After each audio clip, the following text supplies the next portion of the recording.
Bonjour à tous, bienvenue dans cette cinquième conférence dédiée aux mandataires judiciaires à la protection des majeurs organisée par la MGAS.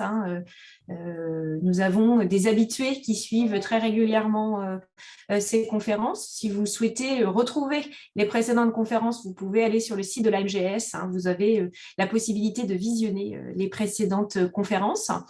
Cette fois-ci, nous allons parler du statut pénal du majeur protégé et je remercie Maître Charles Thuillier de bien vouloir intervenir dans cette conférence.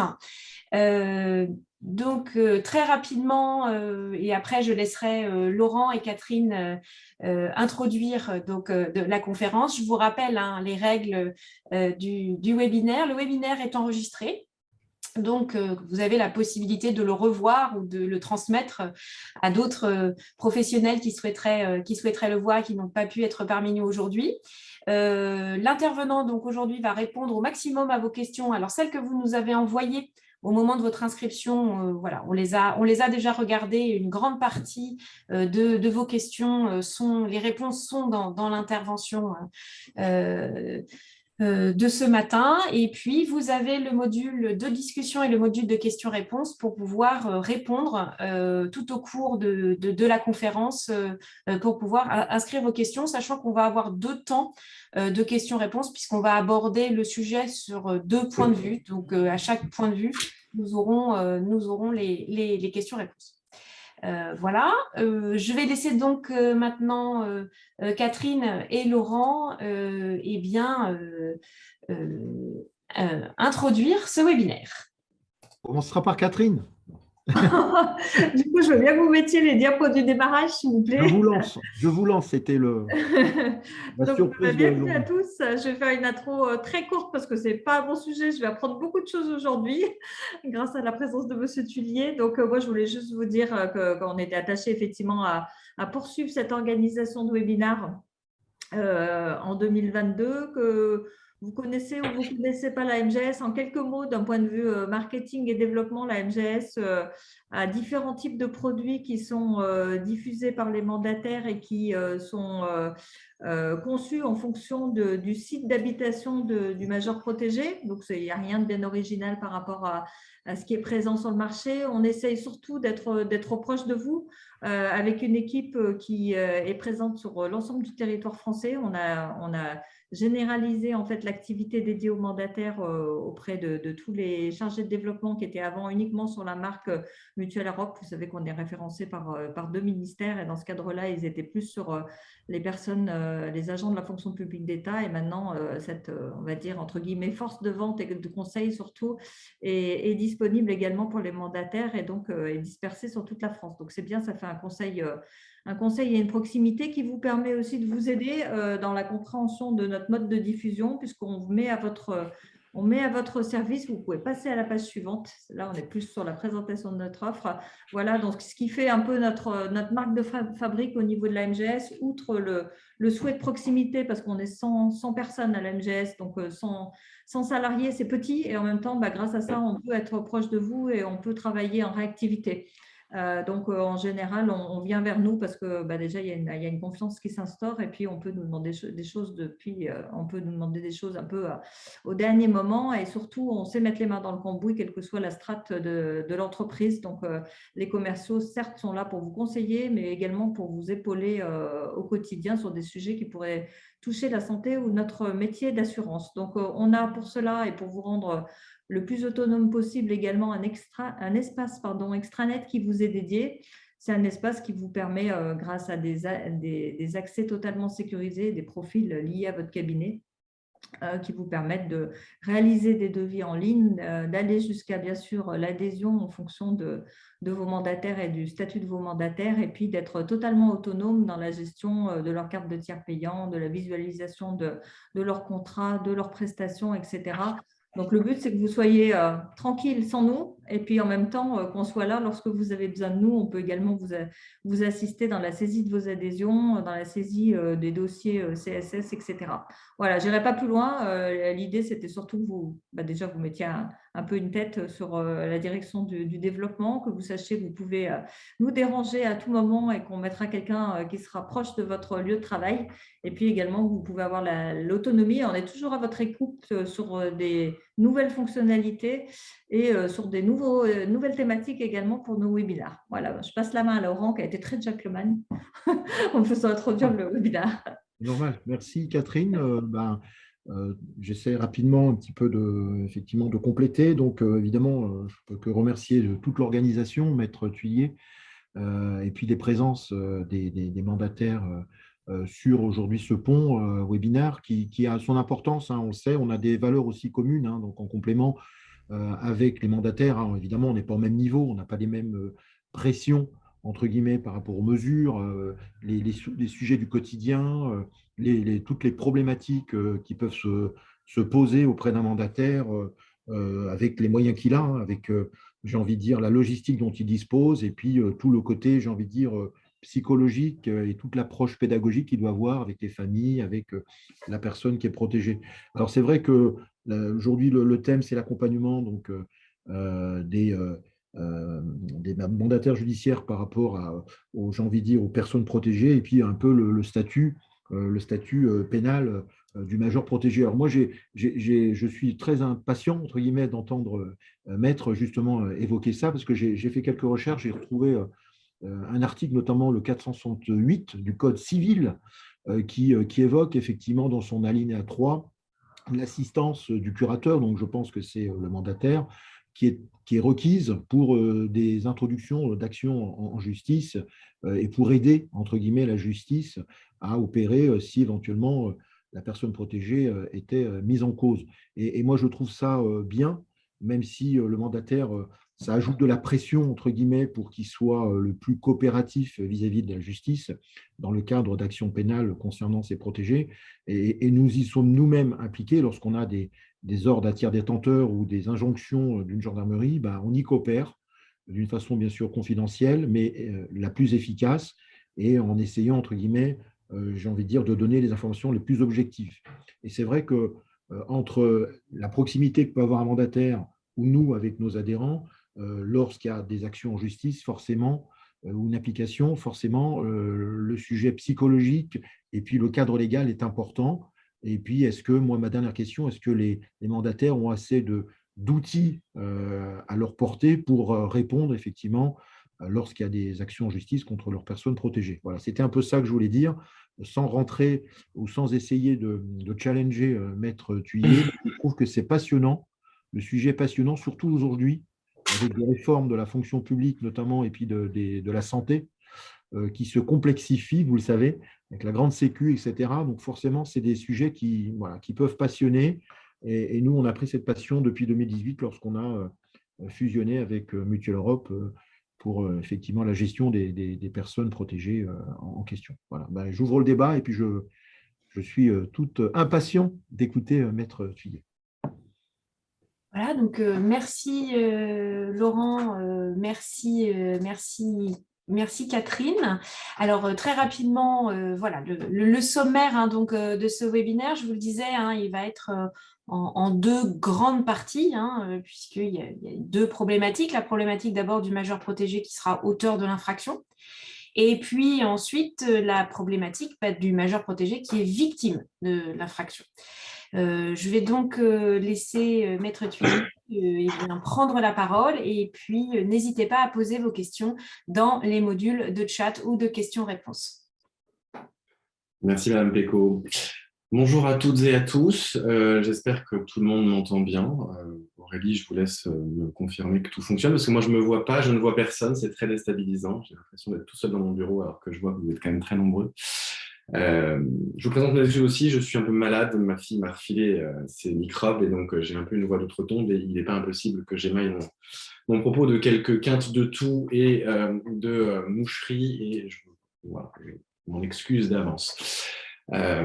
Oui, alors du coup on est sur une volonté pour nous de vous donner des éléments très pratiques pour essayer de comprendre quel est votre rôle en tant que mandataire auprès de vos protégés, qu'ils soient auteurs de l'infraction ou victimes de l'infraction.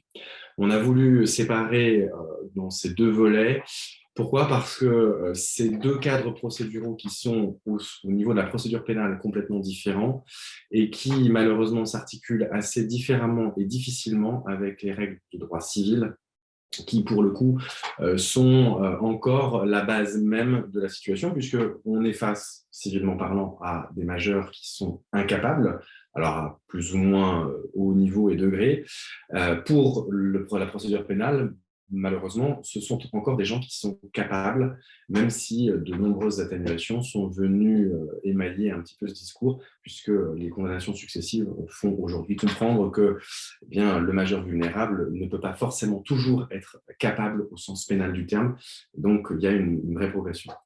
J'ai voulu commencer mon propos pour bien que vous compreniez dans quelle situation d'évolution jurisprudentielle et législative on se situe, par un petit rappel historique. Je vais essayer de le faire de manière très transversale. Le PowerPoint qui a été préparé par Mme Pecot est, à mon sens, très exhaustif. Et donc, du coup, vous aurez toutes les références. L'idée, c'est de comprendre que le statut du majeur protégé, en fait, relève massivement de la loi du 3 janvier 68 et de 1968 jusqu'à des premières sanctions jurisprudentielles de 2000 et de 2001, le majeur protégé est considéré comme quelqu'un de capable au sens pénal du terme et il n'existe aucune disposition spécifique visant à le protéger, qu'il soit auteur ou victime de l'infraction. Il est, pour la juridiction pénale, un justiciable ordinaire et son statut de majeur incapable civil n'interfère absolument pas dans le traitement de l'infraction, que l'on soit victime ou auteur de ces faits.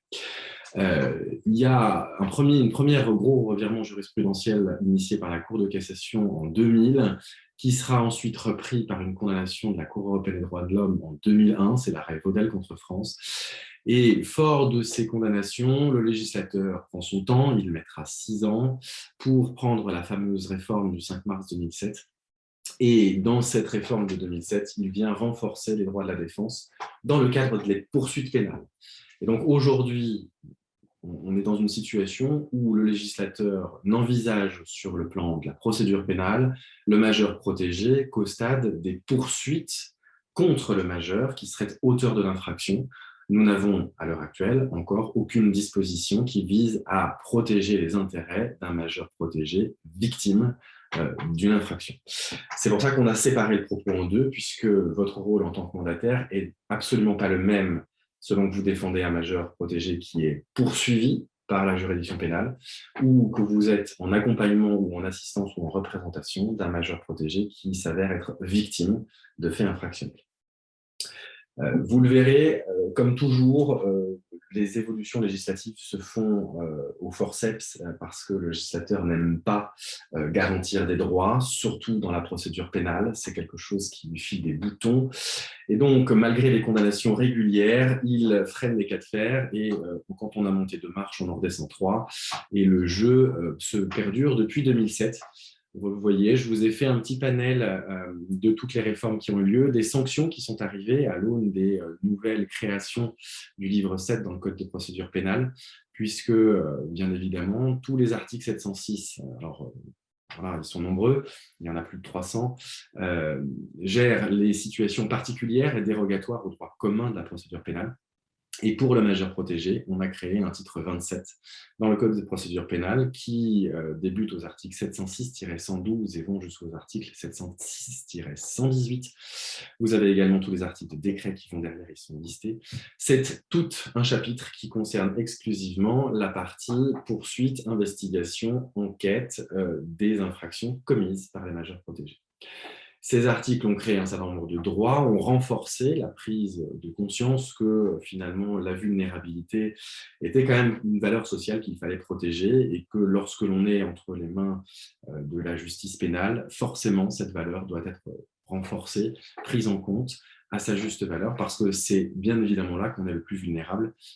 La machine pénale est parfois une broyeuse devant laquelle il est difficile de sortir et forcément il fallait renforcer les droits de ces gens-là.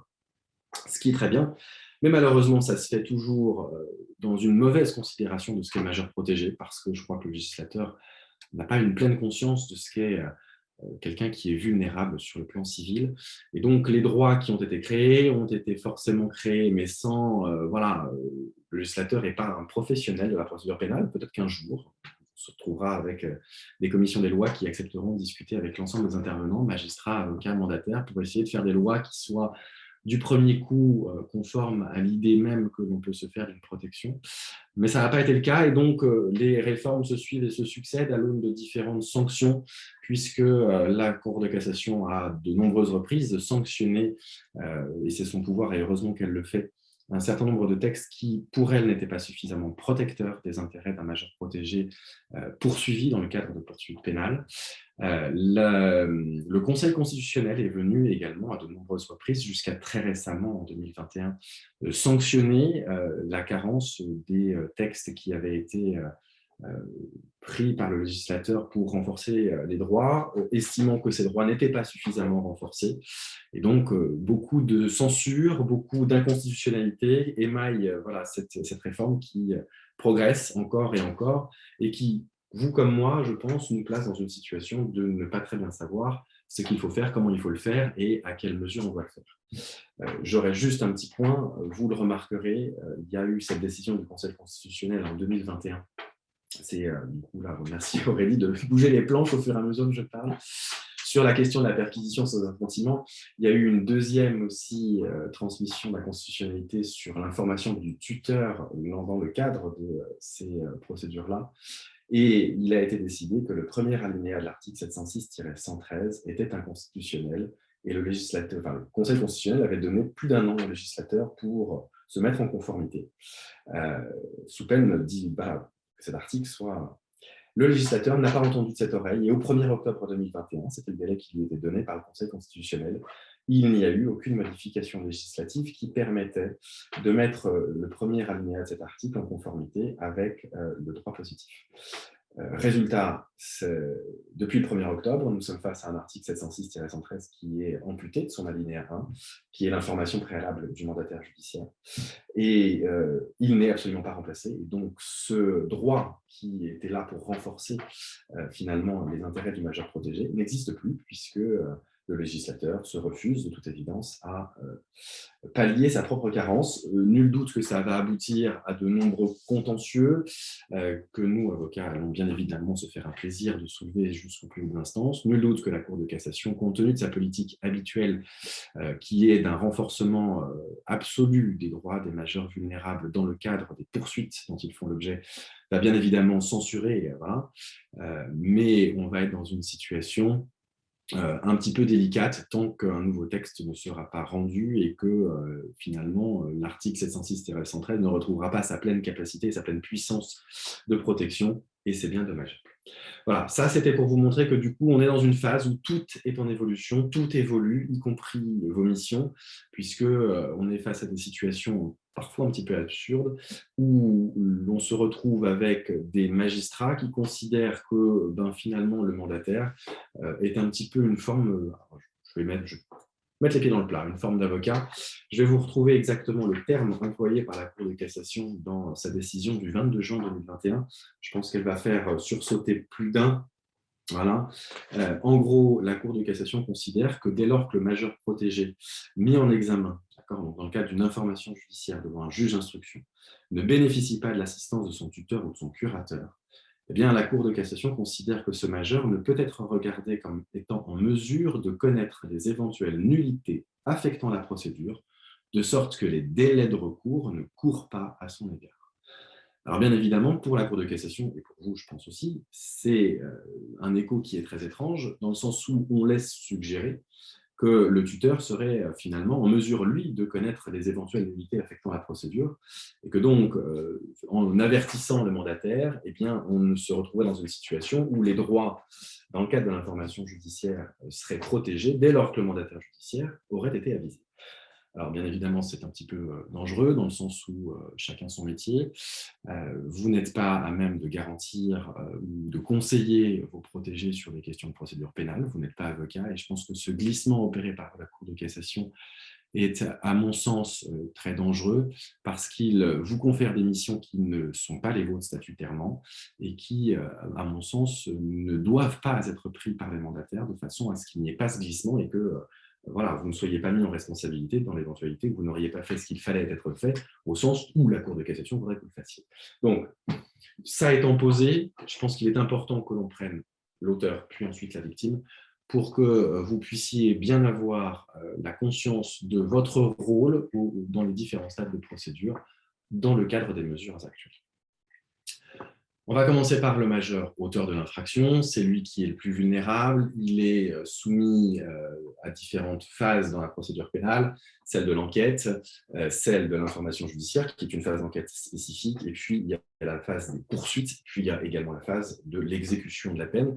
4 phases qui sont compliquées et qui, je suppose, posent beaucoup de questions aux mandataires judiciaires, qui s'interroge légitimement, compte tenu de cette évolution législative et jurisprudentielle, pour savoir quel est son rôle, ce qu'il doit faire, à quel moment, dans quelles conditions, et quelle est sa responsabilité par rapport à ça. Je pense que le mandataire judiciaire doit revenir à son fonctionnement et à ses principes essentiels. Il est là pour assister ou représenter un majeur.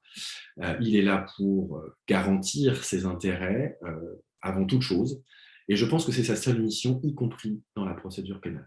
Je pense que le principe auquel vous devez tous vous rattacher, c'est celui de l'assistance du majeur que vous protégez à tous les stades de la procédure, mais vous n'êtes pas là et à aucun moment pour exercer à sa place ses droits.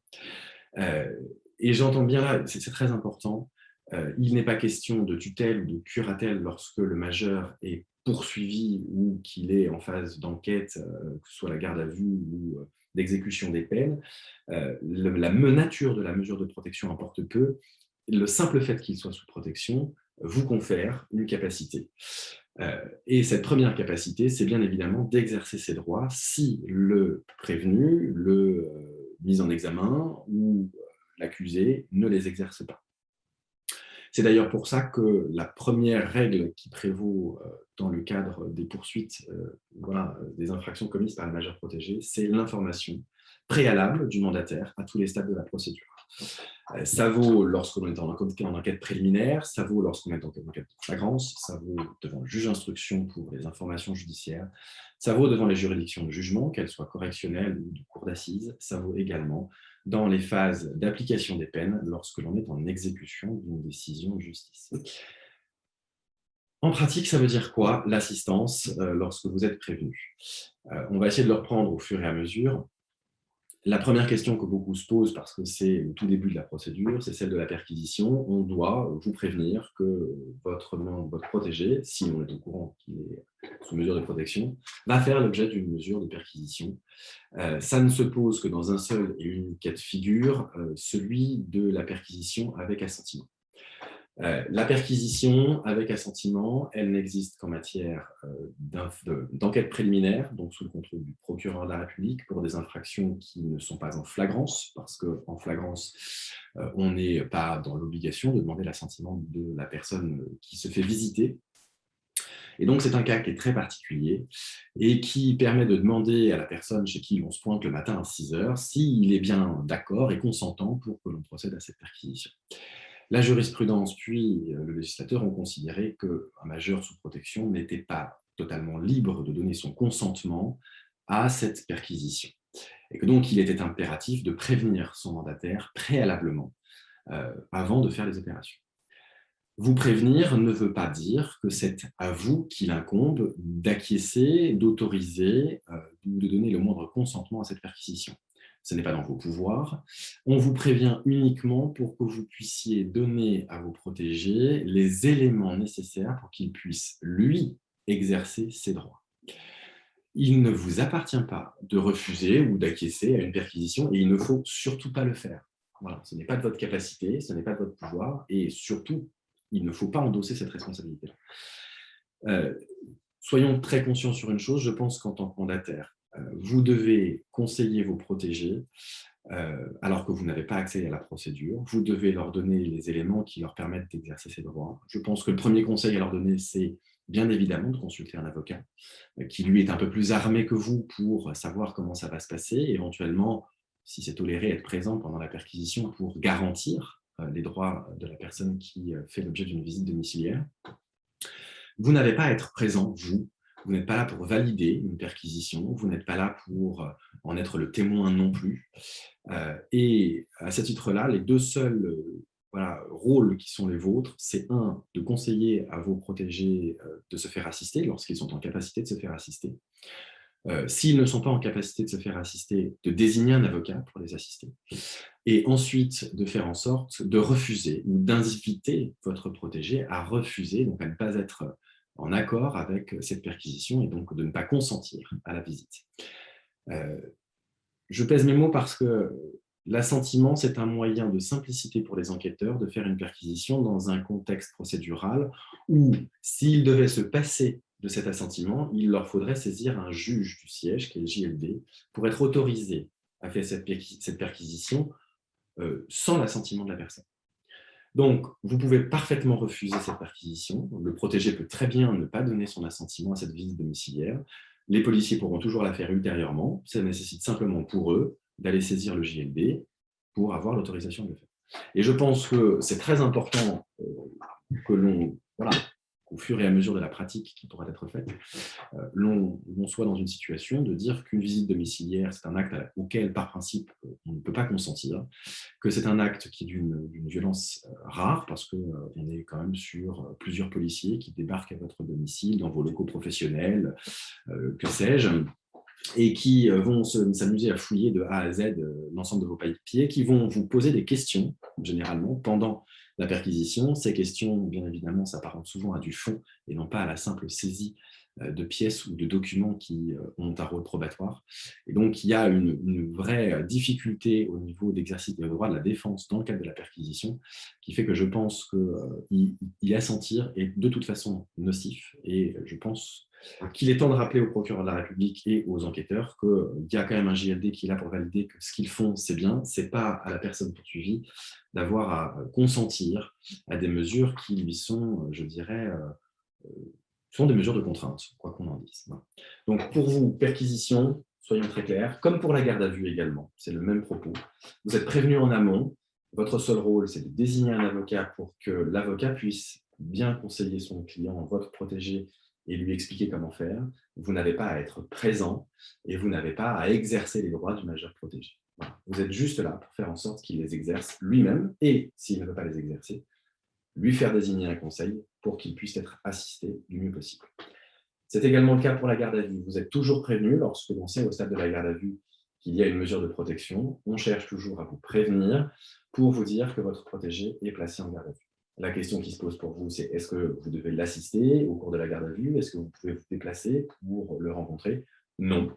Vous n'avez aucune possibilité de vous déplacer au commissariat pour voir votre protégé. Ça ne fait pas partie des dispositions législatives aujourd'hui. Seul l'avocat a accès à son client. Et si vous êtes prévenu, ce n'est pas pour être assis sur une chaise à côté de lui pendant ses interrogatoires, parce que vous n'êtes pas avocat et que vous ne pouvez pas exercer cette mission-là. Elle est réservée à l'avocat. C'est une mission juridictionnelle. Et votre seule mission, c'est vous êtes prévenu pour que justement vous puissiez exercer les droits du gardé à vue s'il ne les a pas exercés lui-même. Les droits du gardé à vue sont au nombre de 4. Il y en a un qui peut être le seul à exercer, c'est le droit de garder le silence. Il y en a 3 autres, celui de voir un médecin, celui de faire prévenir un membre de sa famille, son autorité consulaire ou son employeur, et celui d'être vu par un médecin. Soyons très clairs, soit le gardé à vue exerce ses droits, donc s'il les a exercés, vous, en tant que mandataire, vous êtes prévenu et vous passez une sale nuit en vous demandant ce qui va vous tomber dessus à la sortie de garde à vue, soit il ne les a pas exercés et l'OPJ doit vous informer si oui ou non ces droits ont été exercés. Et donc, il est de votre devoir de faire en sorte que ces droits soient exercés. Je pense que vous n'avez pas d'option et de marge de manœuvre pour savoir s'il est opportun ou non de faire désigner un conseil pour votre protégé placé en garde à vue, s'il est opportun ou non qu'il soit examiné par un médecin, et s'il est opportun ou non de faire prévenir un membre de sa famille. Alors, pour la famille, c'est quelque chose de différent, mais pour le médecin et pour l'avocat, votre rôle, à mon sens, puisque vous êtes là pour préserver les droits et les intérêts que vous protégez, c'est bien évidemment de faire en sorte qu'un avocat lui soit désigné pour qu'il soit assisté pendant sa mesure de garde à vue, et bien évidemment de faire en sorte qu'un médecin soit désigné pour qu'il soit examiné. L'examen au stade de la garde à vue n'est pas un examen pour savoir s'il est en pleine possession de ses moyens et s'il est responsable ou non des faits qui lui sont reprochés. L'examen de garde à vue ne vise qu'à savoir si son état de santé est compatible avec la mesure de garde à vue.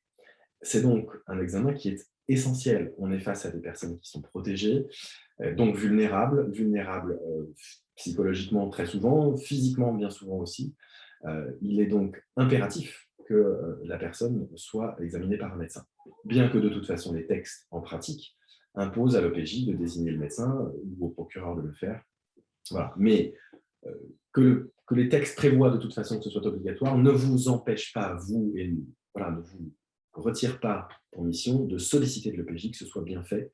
Mieux vaut que les droits soient exercés le plus possible que le moins possible, surtout lorsqu'on est en matière de garde à vue, où la tendance à essayer de faire en sorte qu'on ne les respecte pas est quand même un sport qui est en passe de devenir une discipline olympique. Donc, vous voyez toujours cette idée de je suis prévenu uniquement pour m'assurer de l'exercice des droits. La dernière chose pour vous, c'est l'expertise médicale. Il faut toujours que vous la sollicitiez et que vous vous assuriez qu'elle soit bien faite au moment de la garde à vue, puisque l'expertise médicale, qui n'est pas celle de la compatibilité de garde à vue, mais de l'expertise prévue par les textes pour engager les poursuites contre un majeur protégé, doit nécessairement être faite. Et donc, il vous appartient de vous assurer, à ce titre-là, que voilà, on fait le nécessaire pour que cette expertise soit faite sur le temps de la garde à vue, de façon à ce que le ministère public ait tous les éléments qui lui permettront d'orienter les poursuites. Voilà. Ça, c'était sur la partie... Excusez-moi, je suis vraiment malade. Sur la partie enquête préliminaire, on est avant l'action publique au sens juridictionnel du terme. On est avant le renvoi devant le juge d'instruction. Vous vous poserez la question, et la réponse est toujours la même, en fait. Vous voyez que c'est toujours quelque chose qui est de l'ordre de l'exercice des droits. À l'issue de la garde à vue, ou même simplement sur une convocation, on peut très bien demander à votre client de se présenter ou être amené devant le juge d'instruction ou devant le procureur de la République en fonction de l'orientation des poursuites. Et là, toujours pour vous, vous êtes prévenu au préalable, vous avez à ce stade-là, désormais, accès à la procédure, vous pouvez en avoir une copie, vous pouvez la consulter.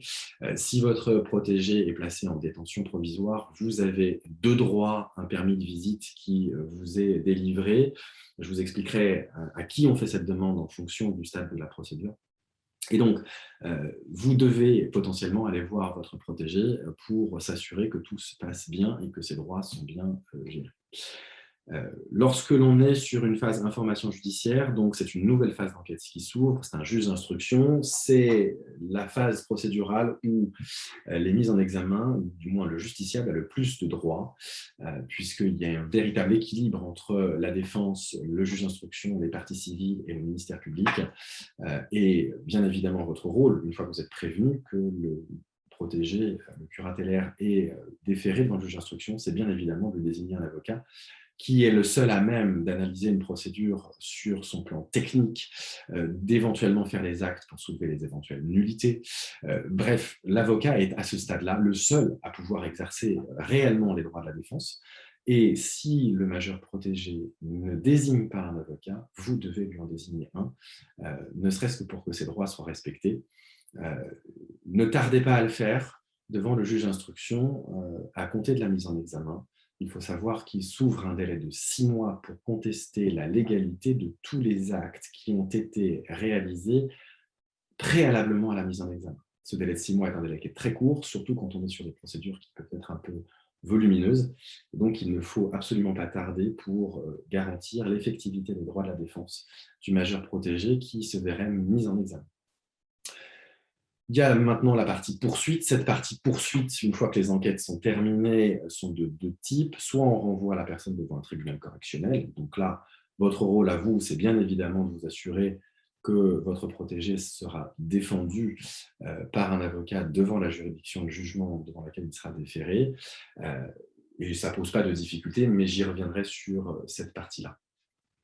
Il y a d'autres formes de poursuites qui sont des voies alternatives à la diligence du ministère public. C'est le procureur qui décide de la façon dont il oriente les poursuites. Et il a la possibilité de mettre en place différentes voies d'exécution alternatives. La première, qui est très connue, c'est la CRPC, on appelle ça le plaidé coupable. C'est une comparution sur reconnaissance préalable de culpabilité. Et donc, on défère le prévenu devant le procureur de la République qui lui propose une peine.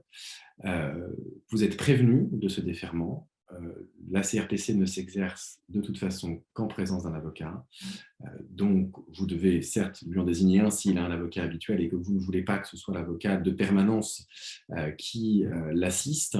Mais dans toutes les juridictions de France, de toute façon, une CRPC ne peut pas se faire hors dehors de la présence de l'avocat, puisque par principe, même pour les personnes non vulnérables, la procédure pénale considère que l'on ne peut pas, en tant que prévenu, valablement accepter une peine qui nous est proposée, parce que l'on est, en tant que justiciable, dans l'incapacité de savoir si cette peine est adaptée, pas adaptée, légale ou pas légale, et s'il vaut mieux la refuser ou l'accepter. Et donc, l'assistance de l'avocat est obligatoire pour la CRPC.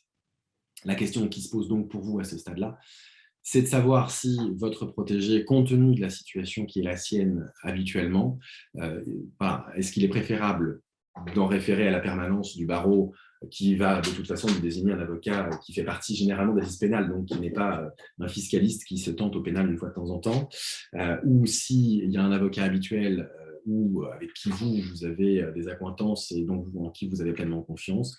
Et donc, vous avez la possibilité de faire désigner cet avocat.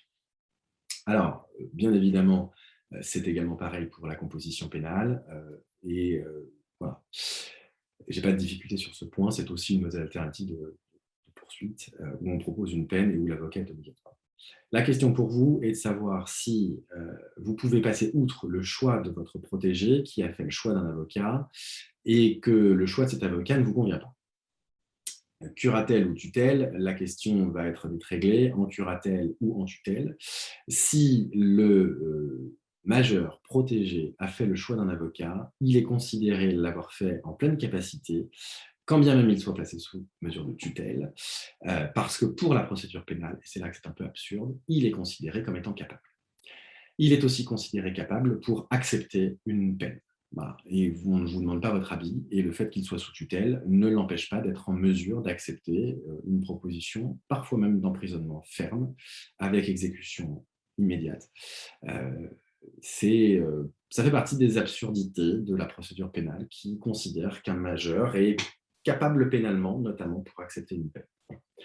C'est la raison pour laquelle moi j'ai toujours tendance à considérer que, en tant qu'avocat, lorsque un majeur protégé est renvoyé devant le procureur de la République pour des mesures de composition pénale ou de CRPC qui emportent une acceptation de la peine, sauf à ce que les troubles et la vulnérabilité qui ont amené son placement sous mesure de protection ne sont pas de nature à entraver sa capacité à accepter une peine, même assisté d'un avocat. J'ai tendance, moi, à toujours refuser une CRPC pour un majeur vulnérable, dans le sens où je trouve parfaitement déplacé de demander à quelqu'un qui est sous mesure de protection à raison de sa vulnérabilité d'être lui-même l'acteur à un point inimaginable de sa propre sanction, ne serait-ce que parce que j'aurais toujours le doute de la capacité d'un majeur protégé à vraiment parfaitement comprendre les conséquences qu'emporte la peine qui parfois peut être proposée. Voilà. Donc, votre rôle à vous, il n'est bien évidemment pas de prendre la place de l'avocat, il a toute sa place dans ces procédures-là, mais c'est bien évidemment de vous assurer que l'avocat soit présent. Si le majeur protégé a déjà choisi un avocat, vous n'êtes pas en mesure d'imposer un avocat qui vous paraîtrait être le plus à même de le défendre au regard de sa situation. Vous avez la possibilité de solliciter, que cet avocat soit désigné, et donc les officiers de police judiciaire ou le procureur de la République ou le président de la juridiction a le devoir de demander à la personne mise en examen, poursuivie ou renvoyée devant un tribunal, de savoir s'il souhaite prendre l'avocat que vous souhaitez voir désigné. Soit le majeur accepte, soit il refuse, mais c'est vrai que vous êtes un peu démuni par rapport à ça parce que vous ne pouvez pas faire le forcing, alors que parfois ce serait peut-être un peu bienvenu. mais c'est vrai que c'est un peu délicat pour vous. Vous devez faire une proposition d'avocat. Vous ne pouvez pas vous reposer sur le fait qu'en cas de carence de votre part, le procureur de la République ou le président du tribunal, de par les textes des articles 706 et suivants, ont la possibilité de saisir le bâtonnier aux fins qu'un avocat soit désigné d'office pour la personne qui est poursuivie devant une juridiction. Moi, je pense que votre rôle, c'est avant tout d'exercer ces droits-là. J'entends qu'il y a une disposition qui fasse que voilà, le procureur de la République ou le président puissent eux-mêmes saisir le bâtonnier aux fins de voir un avocat désigné, puisque l'avocat est obligatoire à tous les stades de la procédure. Mais je pense que c'est dans une situation où l'on serait dans des procédures dites d'urgence, où aviser le tuteur serait matériellement impossible et qu'on ne puisse pas faire autrement que d'en référer au bâtonnier et à la permanence pénale des différents barreaux, des juridictions. À partir du moment où vous êtes prévenu, vous devez exercer ce droit, c'est votre rôle. Et si vous ne le faites pas, je pense que vous êtes techniquement en responsabilité. Il n'est pas envisageable, à mon sens, qu'un mandataire n'exerce pas les droits de la défense et fasse en sorte que ces droits soient exercés. Ça fait partie de ses missions de tuteur ou de curateur ou de mandataire en manière générale en mandat spécial. Et vous ne pouvez pas vous affranchir de ces droits-là, quand bien même la procédure pénale le fasse pas. Ça me semblerait être très délicat et vous pourriez être mis en responsabilité pour ne pas avoir exercé ces droits, tant par la famille, tant par le protégé, tant par le juge des tutelles. Et je pense que ce serait une situation très délicate. Voilà pour la partie, je dirais, pour vous, exercice des droits, information préalable du mandataire, puisque l'ensemble des autres dispositions de protection du protégé incombent à l'avocat et ne vous incombent pas à vous. Et je pense qu'il est important pour vous, en matière de responsabilité aussi, de bien scinder les choses. Vous êtes là pour garantir les droits, vous n'êtes pas là pour les exercer. Et chacun doit se conformer à la politique qui est la sienne et bien être dans son positionnement. C'est un positionnement qui est difficile pour vous parce que vous le savez aussi, lorsque le protégé est renvoyé devant une juridiction de jugement, vous êtes généralement cité à comparaître en qualité de mandataire à l'audience. Et lorsque vous êtes présent, la loi prévoit que vous devez être entendu. C'est une situation qui est un petit peu désagréable pour vous, pour nombre d'entre vous, pour la simple et bonne raison, c'est que vous ne voyez bien souvent pas pourquoi vous êtes là, parce que normalement, la procédure, l'avocat a dû s'en assurer, et vous en êtes assuré en faisant en sorte qu'un avocat soit là. Normalement, la procédure donne tous les éléments à la juridiction pour être en état pour juger.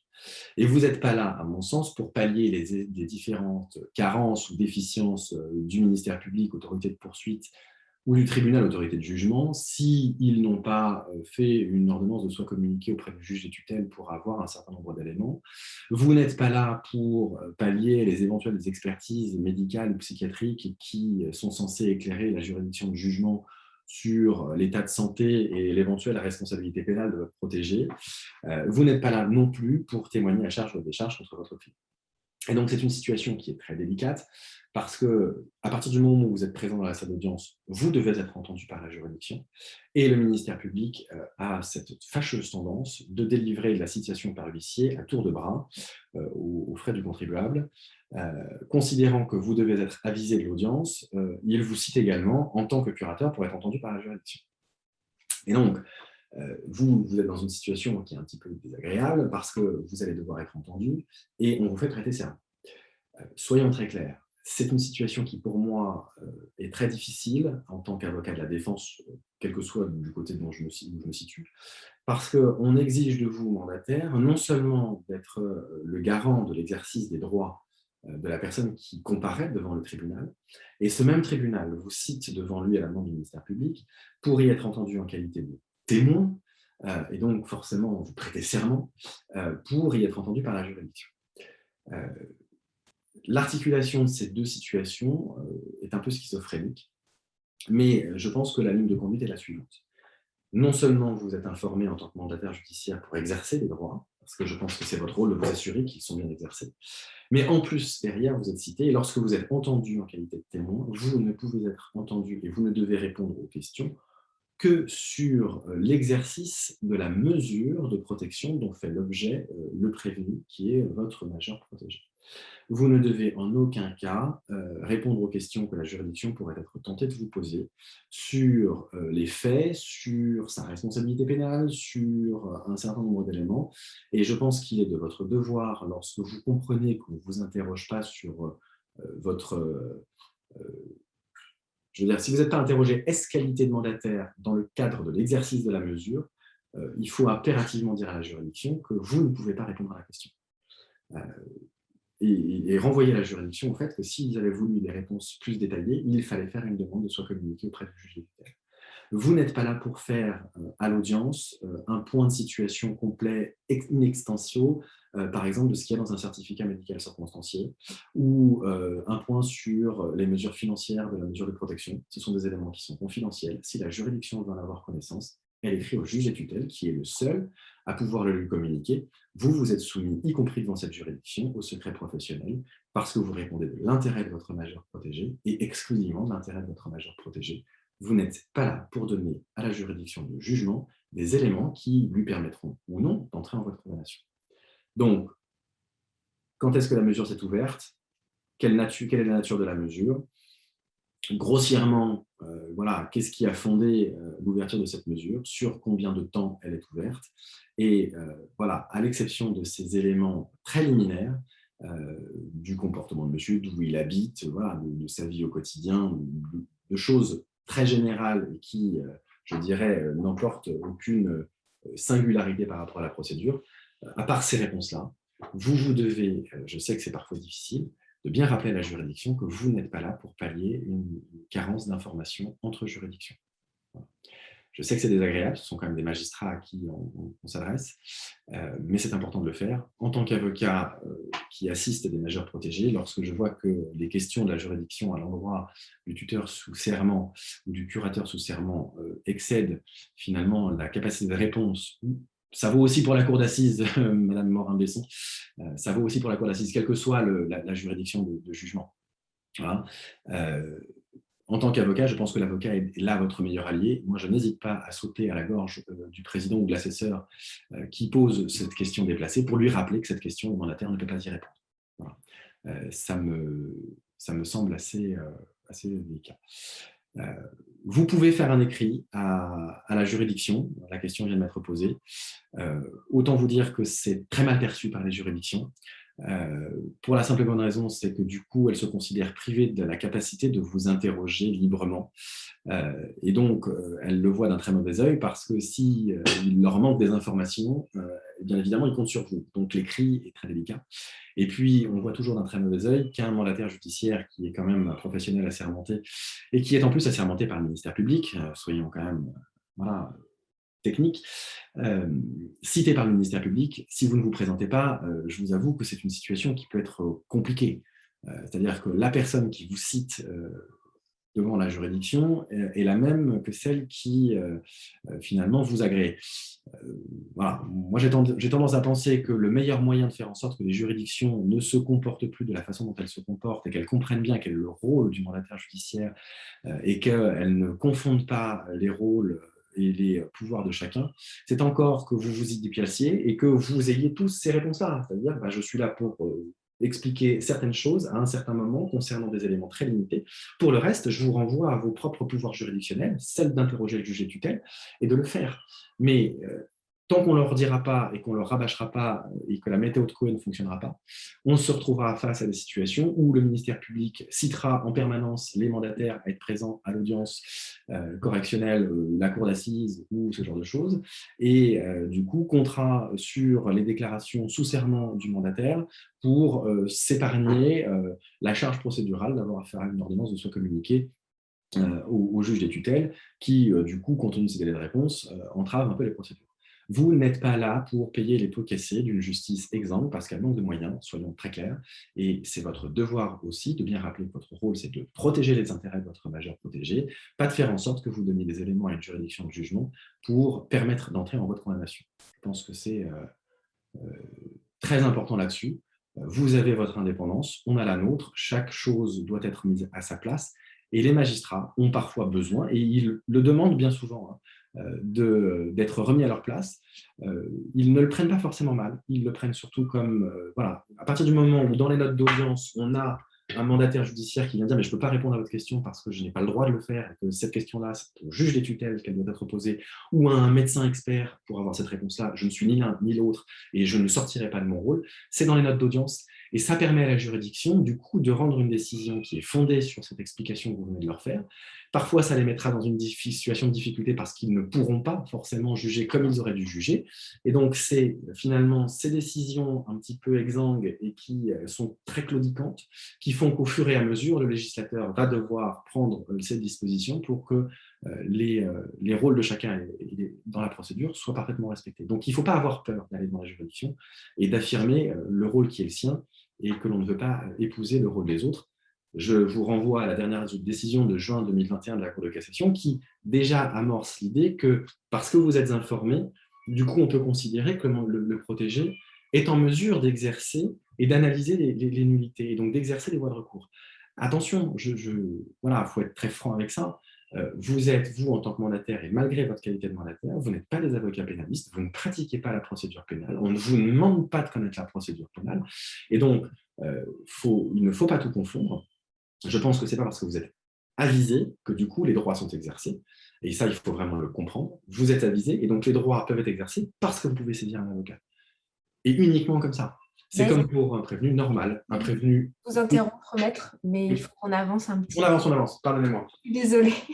Bon, donc sur la partie auteur, j'ai juste une dernière toute petite partie sur l'exécution des peines. Il est là, toujours et encore le même principe.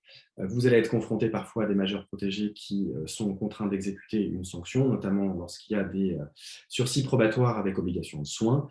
Vous n'êtes pas là pour pallier les carences de votre protégé qui n'exécuterait pas sa peine. S'il y a des sommes à payer, bien évidemment, ça fait partie de votre rôle de mandataire si vous avez la main sur la partie patrimoniale, mais vous n'êtes pas là pour contraindre votre protégé à aller voir le médecin ou le psychiatre, vous n'êtes pas là pour le contraindre à se présenter à la maison d'arrêt, vous n'êtes pas là pour s'assurer de l'exécution de la peine, sauf en matière patrimoniale, lorsque vous avez la main sur les questions patrimoniales, il est votre devoir d'exécuter une décision de justice. Voilà. Sur ce terrain-là, sinon, voilà. Du coup, la page suivante, je vais aller très très vite, si vous voulez bien, Aurélie. Voilà. Je vous ai fait une typologie des infractions qui, généralement, sont à raison de la vulnérabilité et qui amènent en fait, des majeurs protégés à être renvoyés devant un tribunal correctionnel ou devant une cour d'assises. Bien évidemment, les violences volontaires sont parmi les infractions les plus poursuivies avec les dégradations volontaires. Beaucoup de majeurs protégés qui présentent des troubles cognitifs évolutifs font parfois l'objet, voilà, dans le cadre de leur pathologie, d'accès de violence, d'accès de colère qui les amènent à ne plus avoir conscience de la limite qu'ils franchissent. Et donc, il y a beaucoup de poursuites pour violences volontaires, pour dégradation volontaire. On a également pas mal de poursuites pour des infractions sexuelles, parce que bien évidemment, l'âge aidant, plus les troubles cognitifs, voilà, il n'y a plus aucune limite chez certains, et on est souvent confronté à des protégés qui passent à l'acte, et je crois qu'il ne faut pas le minimiser, et en tant que mandataire, je pense qu'il faut que vous soyez conscient de cette situation. C'est très désagréable. Et donc, pour vous êtes aussi dans une situation d'avoir à faire en sorte qu'une infraction ne se produise pas. Et lorsque vous êtes vous-même les témoins d'une infraction qui se produit, et c'est pour ça que je voulais aborder ces infractions-là, notamment celles sexuelles, de droit du travail, ou les infractions fiscales. Soyons très clairs, la question qui pour vous se pose est la suivante, c'est en tant que mandataire, j'ai accès à des informations qui font que je sais que mon client, enfin mon protégé, a commis une infraction. Soit parce qu'il a mis la main aux fesses de l'infirmière, soit parce qu'il a tapé sur la femme de ménage, soit parce que la femme de ménage n'est pas correctement embauchée. Deux options, soit vous êtes vous, en qualité de pouvoir mettre fin à l'infraction, et vous devez le faire, mais sinon c'est votre responsabilité, mais vous n'avez en aucun cas une obligation de dénonciation de l'infraction. Je pense que ça doit être très important. Ce n'est pas parce que vous avez vu votre protégé mettre une main aux fesses ou plus, ça peut être beaucoup plus grave, que vous êtes tenu de rapporter cette infraction. Vous n'êtes pas soumis à l'article 40, on le reverra, et la victime est suffisamment grande pour dénoncer elle-même les faits. Vous êtes là pour protéger, vous n'êtes pas là pour dénoncer, et je pense que ce serait, à mon sens, très délicat pour vous d'avoir à rapporter cette infraction. Vous devez y mettre un terme. Je pense que c'est très important, mais vous êtes, si vous en êtes le témoin de cette infraction, toujours dans une situation très délicate tant que vous êtes mandataire judiciaire. J'ai tendance à considérer, mais c'est l'avocat, bien évidemment, que si vous êtes confronté à une infraction grave qui risque de vous mettre dans une situation délicate, vous devez, à mon sens, vous demander à être déchargé auprès du juge de votre mission de mandataire judiciaire. Parce qu'il est très inconfortable et très contradictoire d'être en même temps le protecteur et en même temps le témoin de faits qui pourraient ouvrir sur des poursuites, notamment parmi les plus graves. Vous n'êtes pas là pour vous substituer à la victime. Je ne pense pas que vous soyez dans l'obligation de rapporter ces faits. Vous n'avez pas d'obligation à ce titre-là. En revanche, si des poursuites s'ouvrent à l'aune des faits dont vous avez été les témoins, je ne vois pas d'autre solution que de demander au juge de vous décharger de votre mission, parce que vous ne pouvez pas en même temps être le protecteur et le garant des droits et de l'effectivité des droits du majeur poursuivi et en même temps témoin cité à la procédure comme étant témoin de ces faits. Voilà. Et donc oui, forcément, on parle de viol sur mineur, on parle d'inceste, etc. J'entends bien, à partir du moment où le majeur est l'auteur de l'infraction, victime, on va y passer juste derrière. Voilà un petit peu quel est votre positionnement et le rôle qui est le vôtre. J'espère avoir été suffisamment clair. C'est vrai que ce n'est pas forcément facile et puis je n'ai pas toute ma tête parce que je suis un peu embué par ma sinusite. Je pense qu'il est temps, du coup, Aurélie, vous vouliez faire un petit point question à ce moment-là, c'est ça? Oui, alors justement, sur cette première partie de la personne, du majeur protégé auteur de l'infraction, voilà, faire un premier point avec un certain nombre de questions. En grande partie, hein, vous y avez répondu, mais revenir sur un certain nombre de points pour pouvoir ensuite passer sur le majeur protégé victime, hein, de l'infraction, qui est du coup un autre sujet. Alors, je vais essayer de reprendre en espérant n'en oublier aucune des questions. Il y en a eu un certain nombre pendant votre intervention. Alors, je vais commencer par le bloc questions-réponses. Quelle est la position du mandataire qui aurait connaissance d'une infraction commise par le majeur protégé? Alors, du coup, vous venez d'y répondre. Est-ce qu'il y a des cas particuliers où les faits doivent être rapportés? Par exemple, comme les médecins en ont l'obligation en cas de violence faite aux mineurs. Alors, vous n'êtes pas médecin, vous n'êtes pas une autorité constituée, vous n'êtes pas soumis à l'article 40 du Code de procédure pénale, vous n'êtes pas non plus soumis au secret professionnel. C'est assez absurde, mais c'est comme ça. Alors, rares sont les cas où vous allez être confronté à une situation où vous êtes le témoin direct d'une infraction. J'avoue que j'ai jamais, moi, personnellement, en tant qu'avocat, été confronté à une situation comme celle-là. Est-ce qu'un mandataire est dans l'obligation de rapporter les faits au ministère public? Je ne pense pas. On n'est pas dans un cas de dénonciation et je pense que ce n'est pas votre rôle. Moi, j'aurais tendance à conseiller mon mandataire qui viendrait me conseiller en tant qu'avocat en disant ben voilà, je viens de voir papy violer sa petite fille lorsque je suis venu faire mon rapport annuel, qu'est-ce que je fais? J'avoue que là, c'est très difficile. Je pense que vous êtes face à un cas de conscience. Ce cas de conscience, il est un peu le même que celui de l'avocat. Je pense que vous devez vous libérer par rapport à ça. Je pense que lorsqu'on est confronté à des faits suffisamment graves qui, à mon sens, nécessitent d'être rapportés, parce que je pense qu'on est sur des crimes, hein. Autant les délits financiers, c'est une chose, les petites infractions, c'est autre chose. Lorsque vous êtes confronté à un crime, je crois que vous n'avez pas vraiment le choix. Ce n'est pas à vous de dénoncer les faits au procureur de la République. En revanche, je pense que vous avez une voie de sortie qui est la plus confortable, qui est celle de faire un rapport au juge des tutelles, de faire une demande de décharge de votre mission à raison des faits dont vous avez été témoin. Comme vous faites ce rapport et cette demande de décharge auprès du juge des tutelles, qui lui est une autorité constituée, vous allez donc rapporter des faits infractionnels criminels au juge des tutelles, qui lui sera soumis à l'article 40 et donc devra saisir le procureur de la République de ces faits. Ça vous place donc dans une situation très protégée de pouvoir rapporter des faits à l'autorité constituée et de ne pas être mis dans une situation de conflit de loyauté face à votre protégé, ne serait-ce que parce que c'est toujours difficile de continuer à exercer une mesure de protection d'un protégé dont on a directement été le témoin de faits qui sont gravissimes. Voilà. Et je pense que pour vous enlever ne serait-ce que ce poids-là, c'est à mon sens la meilleure solution que vous pouvez avoir. On ne peut pas vous reprocher du coup d'avoir fait un signalement au procureur de la République en disant ben voilà, je vous dénonce des faits. C'est juste que vous estimez que vous ne pouvez plus exercer correctement votre mission compte tenu du fait que vous êtes témoin de faits criminels ou très très graves. Et donc, par le biais de la décharge, c'est le juge qui prévient le procureur et qui, du coup, va pouvoir accéder des poursuites. Et vous vous situez exclusivement dans votre statut de témoin et vous n'êtes pas soumis au conflit de loyauté. Je protège et en même temps, je ne peux plus le protéger parce que je vais devoir témoigner de faits qui sont très graves. Alors, on a aussi une question sur quand c'est le mandataire. Juste 30 secondes, je veux répondre sur l'assistance à personne en danger. Le concept d'assistance à personne en danger est parfaitement dévoyé et je pense qu'il faut être très clair. Vous ne pouvez pas être poursuivi pour non-assistance à personne en danger si vous êtes dans une situation où vous rapportez au procureur de la République ou au juge d'instruction les faits dont vous avez été le témoin. Éventuellement, on pourrait vous reprocher non-assistance à personne en danger à partir du moment où vous pourriez, alors que vous êtes le témoin de l'infraction, au moment où elle se commet, ne pas apporter votre concours et votre assistance pour mettre fin à l'infraction. Et cette infraction de non-assistance à personne en danger ne vaut qu'à partir du moment où vous êtes en mesure de mettre fin à l'infraction qui est en train de se commettre, sans danger pour vous ou pour les tiers.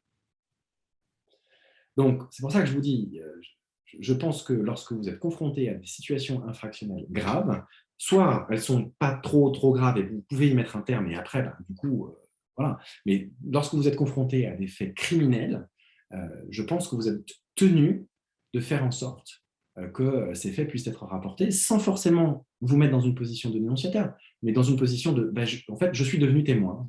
Bien malgré moi, je suis témoin et ce statut de témoin m'empêche de pouvoir être le mandataire. C'est-à-dire que je pense que c'est très important de le comprendre. Vous n'êtes pas là pour dissimuler une infraction, ce n'est pas votre rôle, vous n'êtes pas là non plus pour la dénoncer, mais vous n'êtes pas là non plus pour vous mettre, vous, en situation de délicatesse. Donc je pense que le statut de témoin direct d'une infraction criminelle ou infractionnelle grave vous empêche de pouvoir exercer correctement votre mission. D'où on avertit le juge des tutelles et ensuite on demande à être déchargé.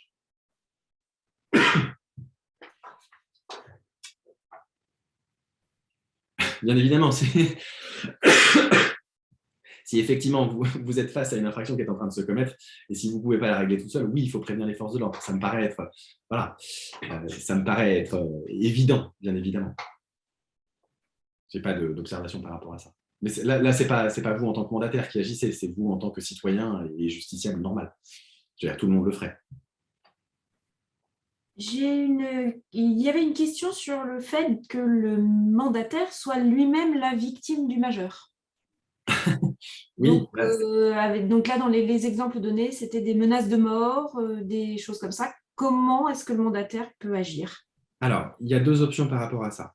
Soit le mandataire est victime de faits de la part de son protégé et il sait que finalement ces insultes, ces menaces de mort sont liées à la pathologie et aux troubles de son protégé. Et donc finalement, j'ai tendance à penser que, un peu comme les infirmières qui se font mettre une main aux fesses, c'est pas bien, mais tout le monde absorbe. Bon. Il y a des mandataires qui, là je renvoie à chacun à sa conscience et à sa capacité d'absorber ce type de situations qui sont très délicates, parce que je sais que beaucoup de mandataires se font régulièrement et copieusement insulter, parfois de noms d'oiseaux, j'en apprends régulièrement dans les cas de procédure. Voilà. Si le mandataire est confronté à une situation invivable pour lui, qui est générée par son protégé, il faut bien évidemment qu'il demande à être déchargé de sa mission, quitte à ce qu'il puisse du coup trouver son statut de victime et déposer plainte pour ces faits-là et faire valoir son statut de victime. Mais il faut préalablement qu'il ait demandé sa décharge. C'est-à-dire que je n'envisage pas un mandataire qui considérerait qu'il peut agir en tant que victime contre son protégé et être en même temps, à l'aune de cette procédure où le majeur est poursuivi, le garant de l'exercice des droits de son majeur, alors qu'il est en même temps victime. Enfin, c'est inextricable. Donc forcément, il faut demander à être déchargé pour pouvoir prendre pleinement son statut de victime. Si on estime qu'il n'y a pas besoin d'être déchargé, du coup, ce statut de victime pour le MJPM n'existe pas. Donc, la personne dit que la décharge a été demandée et rejetée par le juge et que c'est en cours d'appel. Oui, c'est tout le problème des juges, mais il y a un moment donné, c'est très délicat. L'autre solution que vous avez, c'est soit vous demandez une décharge, soit vous demandez un mandataire ad hoc, mais ça me paraît, il y a à mon sens un conflit d'intérêts. On ne peut pas en même temps défendre, représenter un majeur protégé devant les juridictions pénales, alors qu'on est nous-mêmes, en tant que mandataire, finalement, responsables de l'action publique. C'est schizophrénique. Enfin, je veux dire, à un moment donné, malgré tout le talent des mandataires, et Dieu sait que vous en avez tous, vous allez finir par vous enfilez plus de Xanax et de Prozac que vos clients si vous restez dans une situation comme celle-là. Alors, il y avait 2 autres points et après, on va être obligé de passer au sujet. Il y avait la question en garde à vue de la police qui dit que le major protégé a refusé l'avocat, donc qu'il n'y a pas d'avocat. Est-ce que le mandataire peut… Le mandataire, du coup, là, a toute sa force et tout son pouvoir. L'avocat est obligatoire à tous les stades de la procédure pour un majeur protégé qui est poursuivi ou en phase d'enquête, placé en garde à vue. Donc, l'avocat est obligatoire. Si le protégé refuse l'avocat, vous pouvez exiger qu'il en ait un. 2 solutions s'ouvrent à vous. Soit vous en connaissez un et vous souhaitez que cet avocat lui soit désigné et cet avocat se présentera et on va être très clair, les policiers ne pourront pas le refuser. Ou s'il le refuse, ça va être très simple, ça s'appelle la nullité du procès-verbal d'audition et l'unité de la garde à vue. Donc techniquement, moi, j'en ai un peu rien à faire. Plus on me donne de nullité, plus je peux les exercer. Voilà. Soit vous n'en connaissez pas et dans ce cas-là, il vous faut impérativement demander aux policiers qu'ils en réfèrent à la permanence du barreau. Ce n'est pas à vous de prévenir la permanence du barreau. Parce que vous n'avez pas les moyens dont disposent les commissariats pour prévenir la permanence. Eux ont des fax, ils ont tous les éléments qu'il y a. Donc, vous devez vous assurer simplement par écrit. Donc, il faut impérativement écrire à l'officier de police judiciaire pour exiger que les droits de la défense soient respectés et que vous voulez un avocat et que c'est à leur charge de prévenir la permanence du barreau. Je vais être très franc, pour écrire un officier de police judiciaire, c'est un peu comme quand on écrit à un magistrat, prénom, point, nom, @intérieur.gouv.fr. Donc, quand vous avez un OPJ au téléphone, première chose à faire, lui demander son prénom et son nom. Ça vous permet de lui écrire directement. Voilà. Quelqu'un qui disait aussi qu'il arrive que la personne, le major protégé, n'arrive pas à dire, parce qu'il est en garde à vue, donc il est impressionné, comme tout à chacun, il n'arrive pas à dire qu'il est majeur protégé. Alors, c'est bien évidemment toute la difficulté. On leur pose la question, ils ne le disent pas, et sous couvert de cette question qu'ils auraient posée notamment à la notification des droits, beaucoup d'enquêteurs, du coup, se refusent à faire des démarches pour vérifier si la personne est placée sous protection ou pas. Oui, un mail suffit. Je réponds là, Madame Cacasse, oui, un mail suffit. Tant que vous en avez trace, c'est bon. Donc, voilà, les policiers ont 6 heures à compter du début de la garde à vue pour faire les diligences nécessaires pour s'assurer qu'une personne est sous protection ou pas. Bien évidemment, si le majeur répond non, c'est vrai que c'est très compliqué. Il y a de gros débats aujourd'hui, notamment au niveau du barreau de Paris, de la commission famille, avec les avocats. Je pense que les juges et tutelles en sont conscients aussi. On essaye de faire en sorte qu'un fichier des majeurs protégés soit mis en place. C'est très compliqué. Pour le coup, le garde des Sceaux, Éric Dupond-Moretti, parce qu'il a été avocat, c'est un avantage sur ce point, est très sensible à cette question. Mais comme toute mise en place de fichiers, c'est très compliqué à gérer parce que la question se pose de savoir qui y a accès, dans quelles conditions on y a accès, qui garantit les informations qui sont sur ce fichier, comment on a des droits de rectification. Voilà. Donc, c'est des contingents qui sont très difficiles, qui font qu'aujourd'hui, il n'y a pas de fichier général, un peu comme le casier judiciaire, qui pourrait être interrogé pour savoir si une personne est placée sous mesure de protection ou pas. Moi, j'ai tendance à dire que dans l'attente de ce fichier, voilà, une garde à vue est toujours sous le contrôle du ministère public et le ministère public a toujours la possibilité d'appeler son homologue du parquet civil pour savoir si la personne est placée sous mesure de protection ou pas. Ce n'est pas une volonté de la part des policiers qui n'ont pas tout envie de faire cet effort et des procureurs non plus. Voilà. Il faut bien comprendre une chose, c'est qu'au stade de la garde à vue, un majeur protégé, c'est une source d'emmerde parce que c'est l'avocat, parce que c'est le mandataire, parce que c'est l'expertise médicale, parce que c'est des exercices de droit qui sont contraignants, qui donc font des durées de procédure qui sont plus longues. Si on peut se contenter de la réponse « non, je ne suis pas sous protection du majeur protégé », tout le monde le fera sous couvert et c'est bien évidemment très embêtant. Aujourd'hui, je n'ai pas de réponse particulière à apporter par rapport à ça. Alors, je sais qu'il y a plein d'autres questions encore et de remarques, mais il faut qu'on continue sur la deuxième partie du webinaire parce qu'il y a beaucoup de choses à dire aussi sur le major protégé. Il y en a encore beaucoup, oui, malheureusement. Victime. Du coup, je suis désolée, on ne va pas pouvoir répondre à toutes les questions. Je vous propose, Maître, de passer à cette seconde partie. Alors, la seconde partie est totalement différente pour le mandataire judiciaire puisqu'il est là confronté à un de ses protégés qui est victime d'une infraction, quelle que soit sa typologie. Et cette ce statut de victime, malheureusement, n'a aucun texte spécifique au sein de la procédure pénale. Le majeur protégé victime est un justiciable comme un autre devant les juridictions répressives. Il ne fait l'objet d'aucune disposition particulière. Ça s'explique notamment par le fait qu'il y a un mandataire judiciaire qui est désigné et que donc ce mandataire, parce qu'il est sachant et qu'il sait tout faire, bien évidemment, est en mesure de représenter ou d'assister la victime et que donc il n'y a pas de raison de penser qu'il faille, par des textes spécifiques, venir garantir plus de droits pour la victime vulnérable. Aucune disposition donc dans le code de procédure pénale. On se réfère donc aux articles 469 et 475 du code civil que vous connaissez tous. Et vous serez, en tant que mandataire judiciaire, confronté à des victimes qui font l'objet, voilà, j'ai commencé par la typologie. La grosse infraction, sport national actuellement, c'est l'abus de faiblesse. Vous avez beaucoup d'infractions de violence psychologique, de harcèlement, de maltraitance physique. Vous avez aussi pas mal d'escroqueries un peu spécifiques, d'infractions spécifiques, que ce soit en matière d'escroquerie ou de travail dissimulé ou de travail forcé, puisque vous vous apercevrez aussi souvent, lorsque vous prenez des mesures, que votre protégé est victime d'une infraction et qu'en en étant victime, il en est aussi l'auteur d'une infraction. C'est le cas lorsqu'il est l'employeur non déclaré d'une auxiliaire de vie ou d'une femme de ménage qui, finalement, souhaite elle-même ne pas être déclarée. Voilà.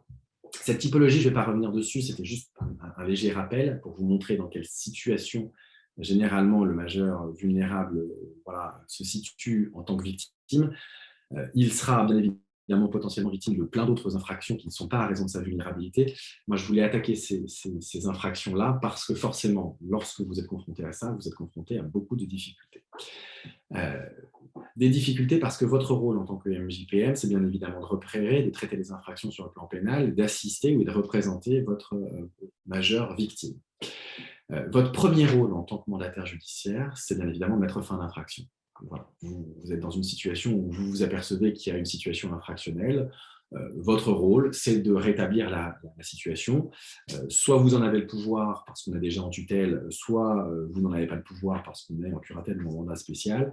Et donc, il vous appartient de solliciter le juge pour faire étendre votre mission, voire pour aggraver la mesure. Mais en gros, il vous appartient de licencier le salarié qui ne veut pas être déclaré, d'assurer la protection financière pour éviter que les petits-enfants, les enfants, la femme de ménage ou l'amante ne pompent allègrement sur le financier, éventuellement de reloger si jamais la personne est en situation de logement indigne ou indécent. Bref, je pense que là, c'est votre métier et pas le mien, et je sais que vous le faites bien mieux que moi. Alors, je reprends juste une parenthèse. Prénom.nom, intérieur, comme le ministère de l'Intérieur, intérieur.gouv.fr. C'est pour répondre à la question de Madame Bousquet. Une fois que vous avez mis fin à l'infraction, si vous êtes en mesure de pouvoir mettre fin à cette infraction, vous allez vous apercevoir que vous êtes quand même un peu limité, notamment lorsqu'il s'agit de rentrer dans les relations personnelles, puisque, à l'aune de la vulnérabilité du majeur, vous allez être confronté à des difficultés très spécifiques. C'est du coup la slide d'après, Aurélie, si vous voulez bien. Voilà. Qui fait que parfois, vous êtes confronté à une situation où vous allez devoir vous affranchir de la volonté du majeur protégé pour dépasser les difficultés spécifiques liées à sa vulnérabilité et à son statut de victime. C'est très important parce que vous êtes souvent confronté à des victimes vulnérables, majeurs protégés, qui soit ont peur, soit à l'aune du fait que vous mettez fin à l'infraction, vont se retrouver dans un contexte de déstabilisation profond qui va peut-être aggraver ces troubles. Vous êtes parfois en situation d'absence totale de conscience de l'infraction et de refus de la part du majeur protégé de rétablir la légalité de sa propre situation. Vous êtes souvent aussi parfois confronté à de l'emprise psychologique ou affective ou à un cadre familial qui fait que ça vous empêche de pouvoir agir correctement. J'entends par là pour les tutelles familiales, je sais que peu de tuteurs familiaux sont présents parmi nous ce soir, mais c'est important pour les tuteurs familiaux de bien comprendre que si, en tant que sœur qui exerce la curatelle ou la tutelle de son père ou de sa mère, on s'aperçoit qu'un cousin, une sœur ou un petit enfant a ouvertement abusé, on est dans une situation de conflit qui fait qu'à mon avis, il faut impérativement désigner, soit en mandataire ad hoc, soit en mandataire tout court, un mandataire professionnel indépendant pour pouvoir gérer ce type de situation, parce qu'il faut s'affranchir finalement de la volonté du majeur protégé. Je crois que, vous le savez tous, on est sur la défense des intérêts et le respect des intérêts du majeur protégé, si sa volonté ne contrevient pas à ses intérêts.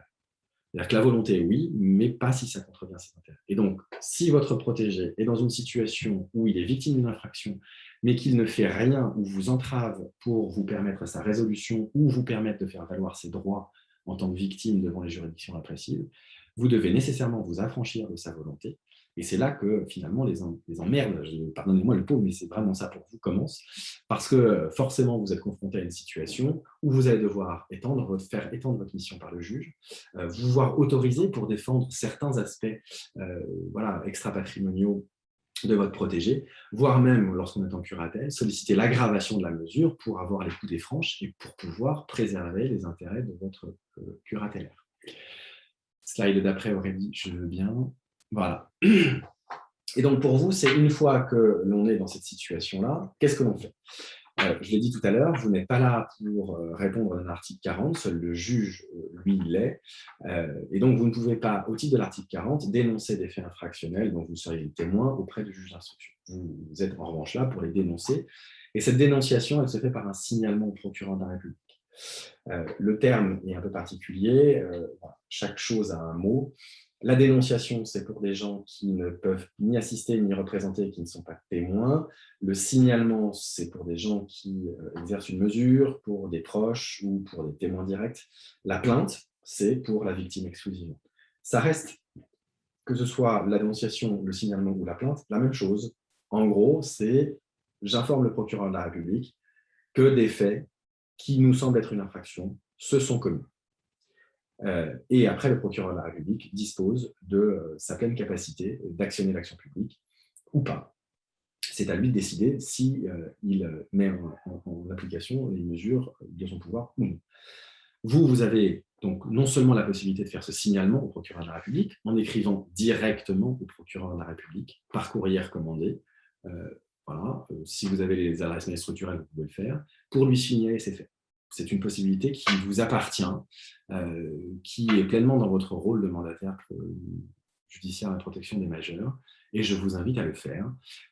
Ce signalement est, à mon sens, quelque chose que vous devez faire de manière très objective et de manière très liminaire, en expliquant ce dont vous avez été le témoin, les éléments dont vous disposez à titre probatoire, et derrière, pourquoi vous pensez qu'il est opportun de saisir le procureur de la République. Sur les infractions simples, je pense que l'assistance d'un avocat n'est pas forcément obligatoire. En revanche, lorsqu'on est sur des infractions peut-être financières, avec des montages peut-être un peu plus compliqués, ou sur des faits infractionnels qui s'établissent sur le temps et dans la durée, forcément, ça nécessite pour vous des actes d'investigation qui, notamment auprès des banques, sont parfois un peu longues. Donc, je pense que de toute façon, le plus simple pour vous, c'est surtout de faire un rapport en tant que mandataire de l'exercice de la mesure auprès du juge des tutelles. Et dans ce rapport d'exercice de la mesure auprès du juge, du coup, vous pouvez tout à fait donner au juge les éléments que vous avez, qui lui, soumis à l'article 40, devra le rebalancer auprès du procureur de la République. Et je pense qu'on ne peut pas se contenter de juste faire un signalement au procureur de la République. Il faut que vous signalez les faits. Il faut que vous fassiez un rapport au juge des tutelles, qui lui, du coup, fera un rebond auprès du ministère public pour, je dirais, quelque part un peu appuyer sur votre signalement. Et en fait, vous êtes face à une situation où, pour éviter que le parquet bloque, refuse d'instruire sur la plainte et donc procède d'un classement sans suite, si tous les organes de la tutelle se mettent à travailler en commun dans l'intérêt du majeur protégé, forcément, la pression qui est faite sur le ministère public afin de voir poursuivre les faits que vous lui rapportez est beaucoup plus grande. Le MJPM tout seul face au procureur de la République, ça passe quand même beaucoup moins bien que si c'est le MJPM avec un renfort de la part du juge des tutelles, surtout si le juge des tutelles en réfère au parquet civil. Prenez ne serait-ce que Nanterre ou Paris, c'est 2 étages pour l'un, 3 couloirs pour l'autre, ça reste des magistrats du parquet et donc c'est très important. Donc, le signalement des faits est pour vous l'acte de départ qui fait que vous êtes contraint de le faire alors que vous êtes témoin, enfin, vous avez conscience qu'une infraction est en train de se produire, parce que c'est le seul moyen que vous avez de faire en sorte que les droits, en tant que victime de votre protégé, puissent s'ouvrir. Et vous ne devez pas, en tant que mandataire, lui fermer cette voie. Il ne vous appartient pas de vous dire « ça va être emmerdant, je mets sous le tapis, ça va être l'horreur ». Si vous le faites, vous êtes responsable non seulement financièrement, s'il y a des enjeux pécuniaires, mais responsable aussi, je dirais, déontologiquement, parce que vous n'êtes pas là pour priver votre protégé d'un droit, mais vous êtes là pour justement faire en sorte que ce droit s'exerce. Voilà. Alors, je vais venir justement sur la distinction entre voilà, le patrimoine et l'extra-patrimonial. Parce que forcément, le signalement, pour le coup, est au stade de la dénonciation des faits, peu importe que vous soyez en curatelle ou en tutelle, peu importe que vous ayez en charge uniquement les intérêts patrimoniaux ou que vous ayez également les intérêts personnels de votre protégé, vous êtes là pour faire en conscience ce que vous avez à faire et il n'y a pas de représentation, il n'y a pas de demande faite au nom du majeur protégé au stade du signalement du rapport au juge des tutelles. En revanche, lorsque vous êtes dans une situation où les poursuites sont engagées et où il faut assister ou représenter votre majeur protégé devant les juridictions répressives qui vont avoir à connaître des faits infractionnels dont votre majeur est victime, forcément cette distinction tutelle, curatelle ou mandataire spécial lorsqu'on est en sauvegarde de justice va pouvoir jouer un jeu très important. Pourquoi ? Parce que lorsque l'on est en curatelle, forcément le principe c'est l'assistance, et que vous êtes dans une situation où vous n'êtes pas là pour agir à la place de votre protégé, vous êtes là pour l'assister. Ça veut dire que lorsqu'il sera entendu, votre protégé en tant que victime, d'accord, dans son audition de plainte de partie civile, si jamais il est en mesure de pouvoir satisfaire à cette audition, vous êtes présent à cette audition. Vous allez contresigner le procès-verbal d'audition de votre protégé, mais vous n'êtes absolument pas en représentation. Donc, vous êtes uniquement là pour l'assister. En tutelle, c'est totalement différent. Au stade de l'audition, vous êtes là en représentation. Votre protégé n'a pas besoin forcément d'être là, d'accord, sauf pour ses intérêts extra-patrimoniaux. Vous représentez du coup l'ensemble de ses intérêts patrimoniaux. Vous êtes entendu en qualité de tuteur. Vous déposez plainte en qualité de tuteur. Et ça, c'est très important. Vous êtes dans cette articulation entre 469 et 475 qui fait que très clairement, en curatelle, vous assistez et c'est le majeur qui doit faire les choses. Vous êtes juste là pour lui faire en sorte qu'il essaye de faire les choses le mieux possible. En tutelle, vous allez le faire à sa place. Mais vous allez le faire à sa place uniquement, et je dis bien uniquement, sur les intérêts patrimoniaux. Vous n'avez pas en tutelle les intérêts extra-patrimoniaux. Donc, vous n'avez pas le praesium dolioris, vous n'avez pas le préjudice moral, vous n'avez pas tous ces éléments. Je reviendrai sur votre question, Madame Revers. Si vous voulez défendre les intérêts extra-patrimoniaux de votre protégé, c'est forcément en mesure de tutelle et c'est forcément après autorisation du juge des tutelles. En curatelle, vous ne pourrez jamais, et quand bien même vous auriez la mission spéciale autorisée par le juge d'avoir à représenter les intérêts patrimoniaux de votre protégé sous curatelle, jamais le juge ne pourra vous autoriser à représenter les intérêts extra-patrimoniaux d'un curatelaire. C'est impossible. La seule solution qu'il a à ce moment-là, c'est d'aggraver la mesure, de passer en tutelle et ensuite de vous faire une autorisation spéciale pour la représentation des intérêts extra-patrimoniaux. Et cette articulation-là est très importante. Parce qu'en tant que mandataire, si vous êtes confronté à une infraction et que vous voyez que le contexte même de l'infraction et le contexte même de la mesure de protection vont être une entrave à l'exercice des droits de la victime majeure protégée, vous devez forcément, pour l'exercice de ces droits, en fonction de la mesure et de sa nature, jongler entre les différentes procédures pour savoir comment il convient de faire les choses. Si votre curatelaire, c'est-à-dire celui qui est en curatelle, refuse de défendre ses intérêts patrimoniaux, mais qu'il n'y a pas vraiment de nécessité de le faire représenter au niveau des intérêts extra-patrimoniaux, vous pouvez simplement demander une autorisation du juge et on vous donnera un mandat spécial pour ça. En revanche, si derrière vous sentez bien qu'il ne veut pas agir, qu'il ne veut pas prendre d'avocat, que c'est compliqué, je pense que le meilleur moyen de s'en sortir, c'est d'aggraver ponctuellement la mesure en tutelle et de vous donner tous les pouvoirs pour ce faire. C'est assez rare que l'on ait besoin de solliciter l'autorisation du juge des tutelles pour la défense des intérêts extra-patrimoniaux. Dans mon cadre professionnel, je ne l'ai encore jamais sollicité pour une simple et bonne raison, c'est que voilà, les préjudices moraux, notamment sur les abus de faiblesse avec des petits vieux qui n'ont même pas conscience que l'infraction s'est posée, c'est en pratique totalement inutile. Et j'évite au mandataire de tomber dans l'usine à gaz de ce type d'autorisation, qui est quand même assez lourd, alors que derrière, en fait, le préjudice n'existe pas, puisqu'on ne s'en souvient pas, il n'y a pas eu de conscience de l'infraction, et que donc, voilà. En revanche, lorsqu'il y a un vrai préjudice moral à aller chercher, qu'il y a un vrai précium doloris à faire valoir, et qu'on est dans l'incapacité que le protégé le fasse par lui-même, d'accord, parce que j'entends bien, si le protégé peut le faire par lui-même, c'est à lui de saisir l'avocat sur ses intérêts patrimoniaux. C'est dans l'hypothèse où il ne peut pas le faire, forcément, vous devez, vous, en tant que mandataire, notamment en tutelle, demander cette extension, cette autorisation au juge pour être, à titre exceptionnel, autorisé à représenter les intérêts extra-patrimoniaux de votre protégé. C'est très rare que les juges le fassent, pour la simple et bonne raison, c'est que soit le protégé ne veut pas, on va respecter sa volonté, et j'ai envie de dire, c'est quand même la règle première, respecter sa volonté.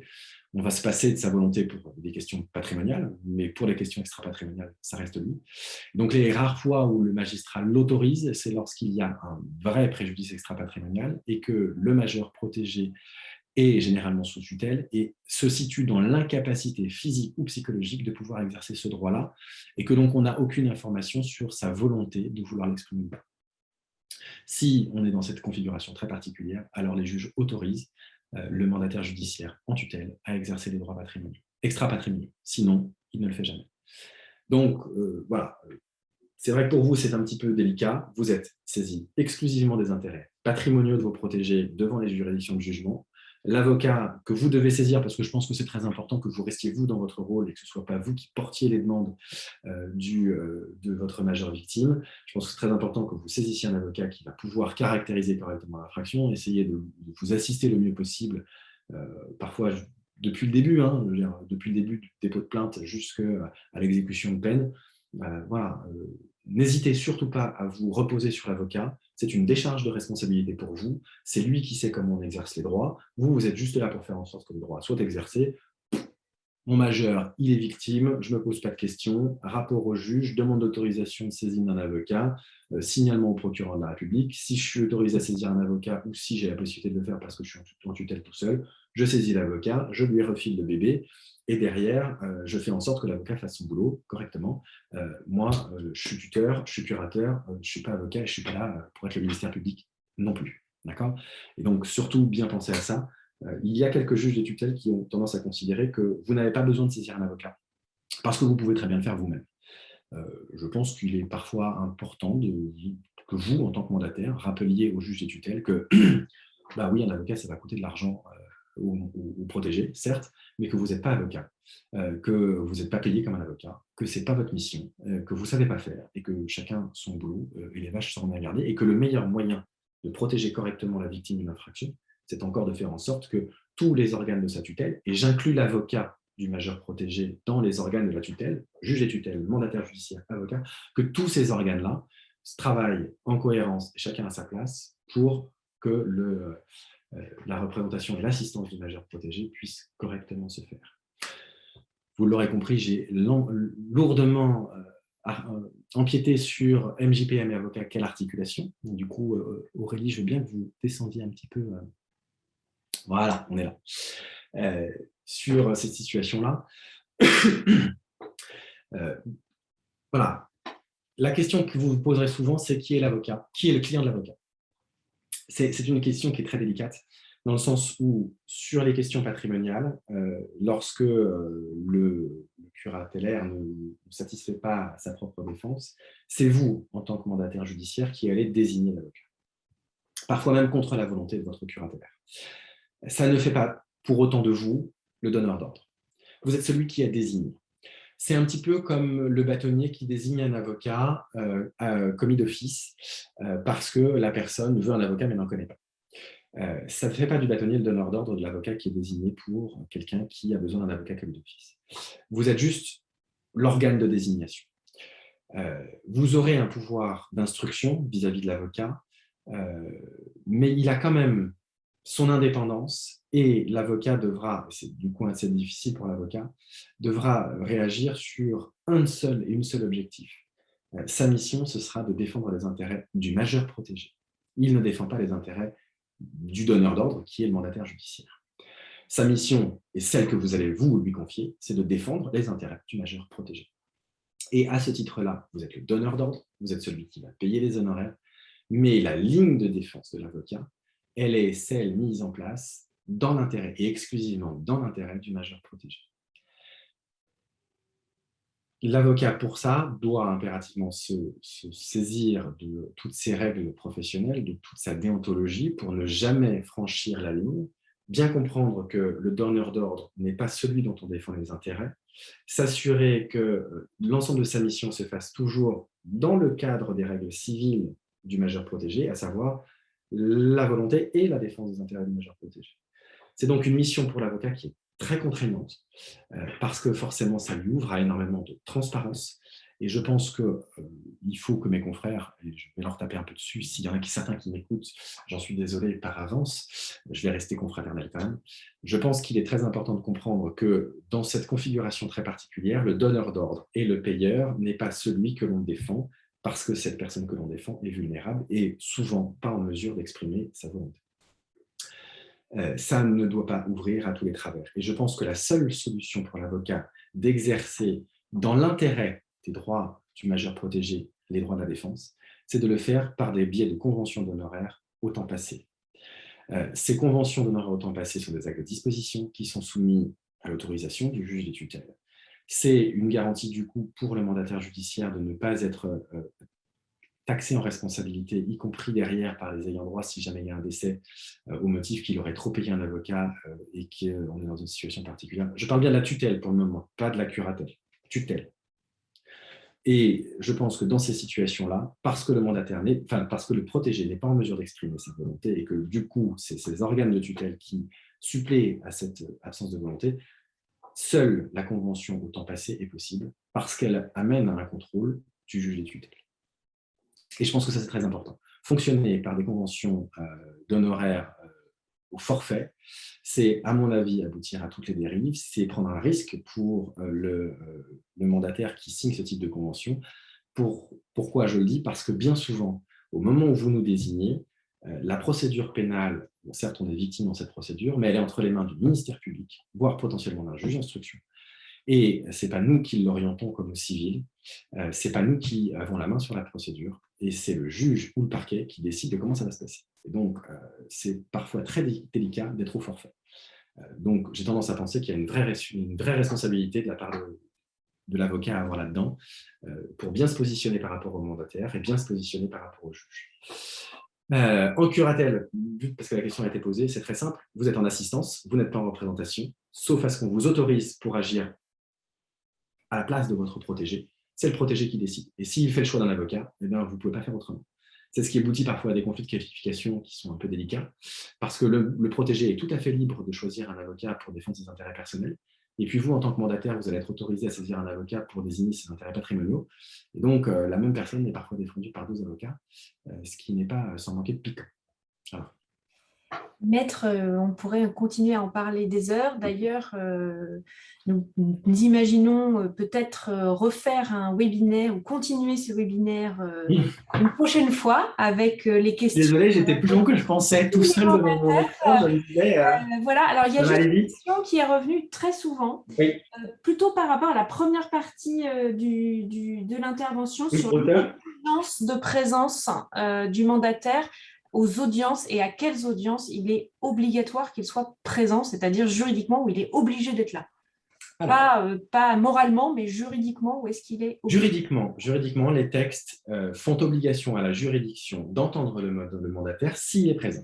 Mais il n'y a aucune décision, il n'y a aucun texte qui impose la présence du mandataire à l'audience. Le seul texte qui prévoit cette présence dit que si le MJPM est présent à l'audience, la juridiction doit l'entendre. L'obligation est donc sur la juridiction, elle n'est pas sur le mandataire. C'est la raison pour laquelle les parquetiers ont tendance à faire citer à l'audience les mandataires. Cette citation, elle existe, elle est ce qu'elle est. Vous y différez pas. Ça relève de votre...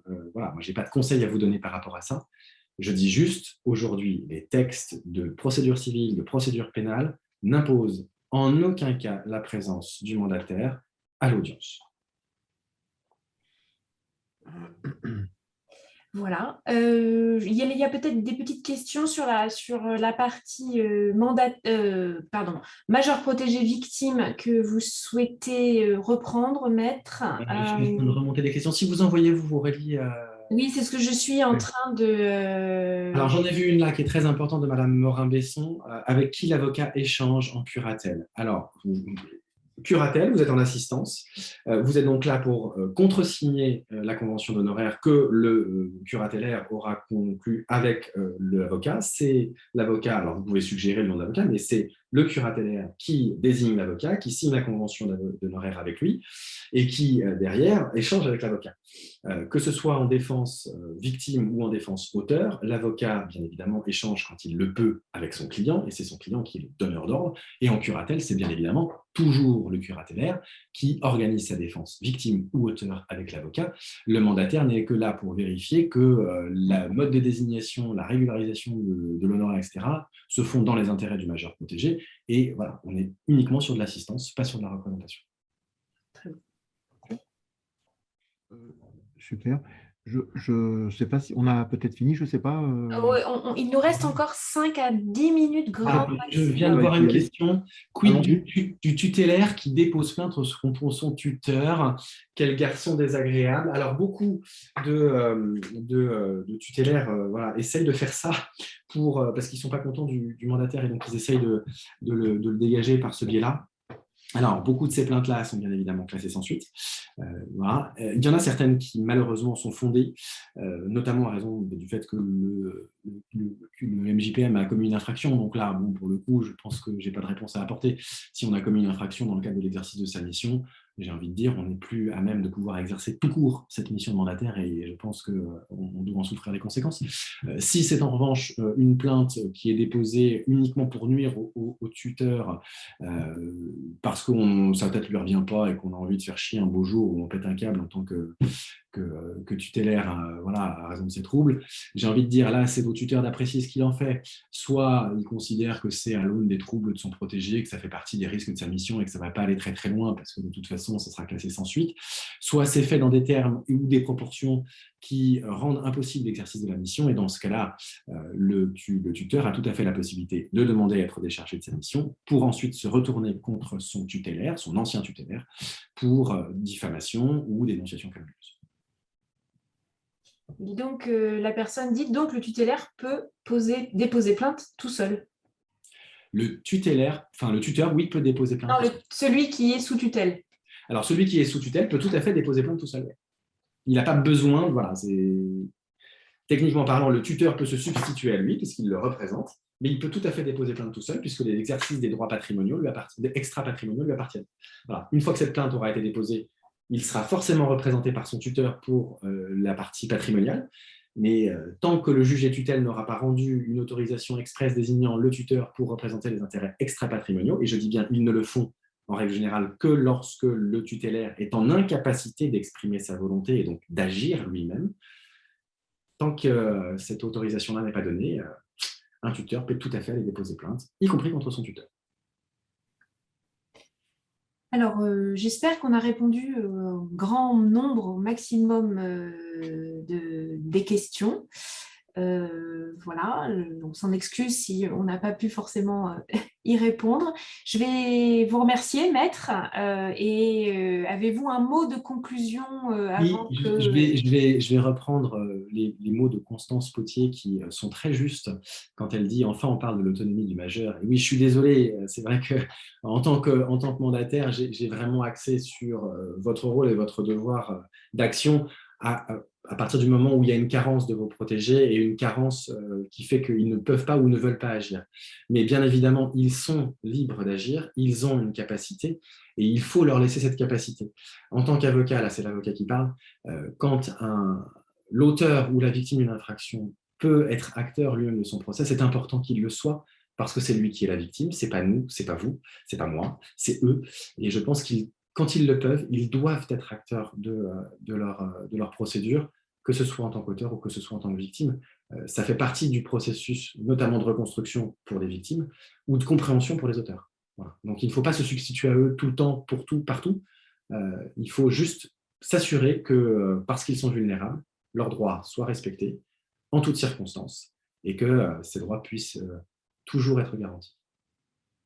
Merci maître. Je vais donc laisser Laurent et Catherine conclure ce webinaire et puis vous inviter au prochain qui normalement aura lieu en mars. Voilà. Allez, je me lance Catherine cette fois-ci avant vous.